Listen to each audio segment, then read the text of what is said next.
Guénoro, bonjour. Bonjour. Vous êtes ici en Côte d'Ivoire en tant que consultant de la Coupe d'Afrique des Nations. Comment le contact a été fait? Écoutez, j'ai été invité pour suivre ces matchs-là. Donc, c'est une invitation qui est la bienvenue parce que ça nous permet de voir nos adversaires, de voir évoluer toutes les équipes et certainement aussi celles que nous allons rencontrer prochainement, notamment pour la prochaine qualification de la Coupe d'Afrique des Nations, mais aussi pour les matchs de qualification de Coupe du Monde, notamment le Nigeria et l'Afrique du Sud et les autres. Donc c'est vraiment très intéressant de pouvoir suivre ça de près et en plus de pouvoir échanger avec des collègues. Il y a ici notamment l'équipe de Cap-Vert avec lesquels on a un bon contact et on pourra échanger avec eux. D'ailleurs, c'est une des équipes qui nous a fait une excellente impression, qui est déjà qualifiée. Et du coup, on voit aussi évidemment le Sénégal qui est au plus haut niveau. Sénégal qu'on avait croisé à Cotonou déjà pour un très bon match de qualification. Voilà, donc des impressions intéressantes, des analyses à faire et j'espère pouvoir faire profiter le football béninois de cette expérience. Comment préparez-vous chaque rencontre avant d'aller en plateau? Écoutez, on voit la composition d'équipe, on voit la liste des joueurs, on voit les joueurs et leurs clubs dans lesquels ils évoluent. On échange avec les collègues. Je suis pratiquement tous les jours avec Roger Mila, qui était un ancien adversaire lorsqu'il était à Montpellier, Monaco ou autre, et moi à Bordeaux. Donc on se retrouve ici. Et voilà, on donne nos impressions et on essaie de bien analyser ce qui se passe sur le terrain. On voit notamment l'organisation des équipes. La plupart des équipes évoluent en 4-3-3, mais il y a aussi quelques exceptions. Donc c'est très intéressant de voir vers quoi le football évolue. Guénoro, quelle est l'équipe qui vous a fait la forte impression pendant ce premier tour parmi les équipes petites sur le continent? Le champion en titre pour le moment a fait un parcours sans faute, en marquant 2 fois 3 buts, en ayant une emprise sur le jeu, que ce soit individuellement et collectivement. Donc ça, c'est pas une surprise. La surprise, c'est plutôt le Cap-Vert qui a démontré un fond de jeu de qualité, avec une technique au-dessus du lot, avec des joueurs très mobiles. Et on a vu aussi, première journée, la Mozambique qui nous a au fait beaucoup de mal dans les éliminatoires, qui a fait contre l'Égypte un excellent match. Elle a un petit peu failli dans le deuxième. Mais on a vu aussi le Nigeria s'imposer ici en Côte d'Ivoire contre la Côte d'Ivoire, ce qui est un exploit. Donc quelques équipes qui sont à surveiller également, comme le Burkina Faso, qui aurait pu gagner contre l'Algérie, mais à la dernière minute qui a été rattrapée. Et d'autres équipes qui vont certainement, au fil des matchs, trouver le rythme. Parmi vos adversaires, il y a le Nigeria que vous voyez à cette Coupe d'Afrique des Nations, également l'Afrique du Sud. Est-ce que vous préparez déjà les rencontres à venir dans le cadre des éliminatoires de la Coupe du Monde de football? Notamment, vous allez recevoir l'équipe du Rwanda et celle du Nigeria. Oui, l'équipe du Nigeria, évidemment, on l'observe. On est toujours en préparation, évidemment, des matchs qu'on aura à jouer. On les connaît déjà un petit peu, évidemment, mais ça évolue. On a vu que là, tactiquement, ils ont évolué avec un bloc de 5 joueurs, 4 milieux de terrain, puis une pointe aussi même seulement, mais quel joueur? Et des garçons sur les côtés qui peuvent se transformer en ailier, que ce soit Lukman ou Chukwueze ou Simon Moses. Ils en ont tellement que ça va être un gros match à Cotonou au mois de juin. Le Rwanda, on est en train également d'analyser, mais ils ne sont pas ici. Ils ne sont pas représentés la Coupe d'Afrique des Nations.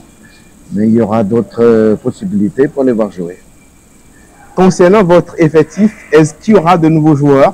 Et quelle impression gardez-vous des autres qui évoluent dans les championnats européens et dans le championnat local? On est toujours en observation des joueurs béninois. On est très attentif à ce qu'il se passe sur les terrains en Europe, mais aussi au pays. Actuellement, il n'y a pas encore la reprise, donc ça va venir bientôt.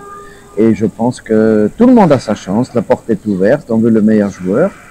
On a trouvé quand même un équilibre maintenant, le premier clean sheet depuis 2 ans que l'équipe a obtenu au Lesotho, Donc c'est de bon augure, les fondations doivent être solides. Devant, on doit être plus efficace, mais je pense que on aura peut-être, avec des changements de club pour certains des joueurs qui jouent notamment en France, où la fenêtre FIFA est ouverte pour les transferts jusqu'à la fin janvier, peut-être la possibilité pour certains d'entre eux de trouver davantage de compétition. Puis de Tosin Ayegun, qui n'était pas au Mozambique, qui a manqué 2 rencontres importantes. Quels sont vos échanges avec lui? Oui, il a repris, il rejoue avec Lorient, c'est une bonne nouvelle, sa blessure est terminée.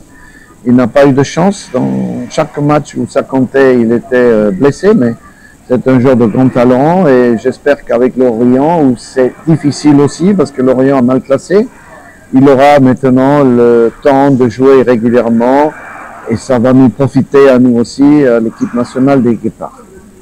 Prince Ricardo fait le tour de l'Europe. Est-ce qu'il va signer? Est-ce que vous avez des infos? Il y a plusieurs joueurs qui font actuellement des essais. On essaie de les aider, on essaie de les accompagner, on essaie de les faire inviter parce que, évidemment, la progression du niveau de l'équipe passe aussi par la progression individuelle de chaque joueur et jouer en Europe dans des conditions professionnelles 100%. Peut être un avantage. On a aussi Tchechao qui est actuellement à l'essai en Suisse. Il y a Sankamao également qui est en train de partir par un essai. Prince Ricardo est en Espagne avec son club d'Europe du Nord pour préparer éventuellement une nouvelle saison. Voilà, donc on espère que nos jeunes joueurs, il y en a pas mal, qui ont été sollicités, auront bientôt une bonne nouvelle à vous communiquer.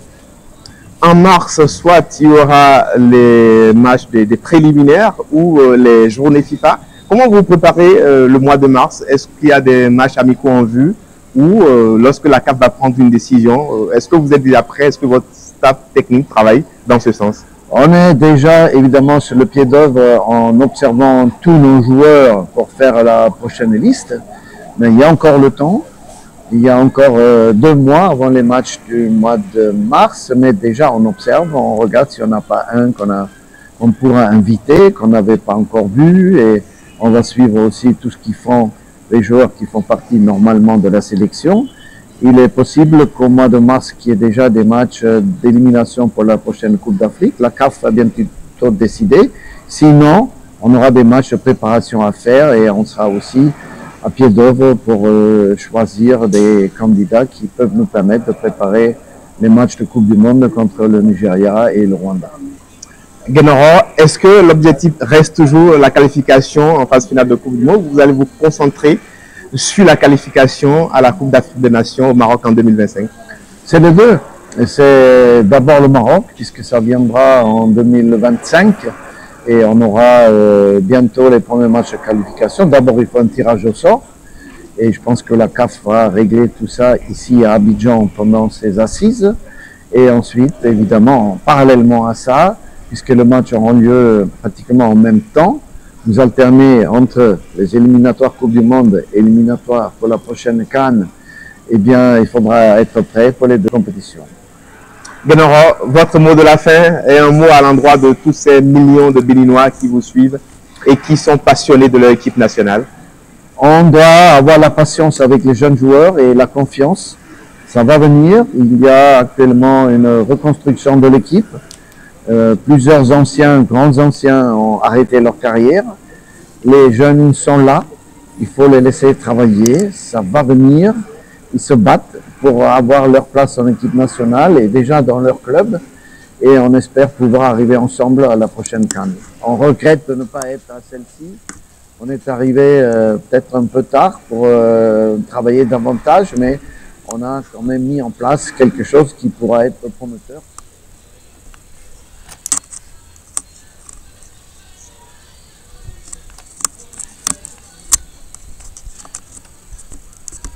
Oui, vous venez de suivre bien sûr l'entretien exclusif avec le sélectionneur Guénoro, propos recueillis bien sûr par Hugues Souzoulon. Et vous voyez, Guénotro est actuellement en Côte d'Ivoire en tant que consultant, le sélectionneur béninois. Et en tout cas, vous avez entendu tout ce qu'il a dit concernant les jeunes joueurs et tout. Donnez vos avis par rapport à tout ça. On essaiera d'en débattre dans notre communauté. Likez la vidéo, partagez et au maximum. Quant à moi, je vous dis à tout de suite pour de nouveaux flashs, bien sûr. Ciao, bye.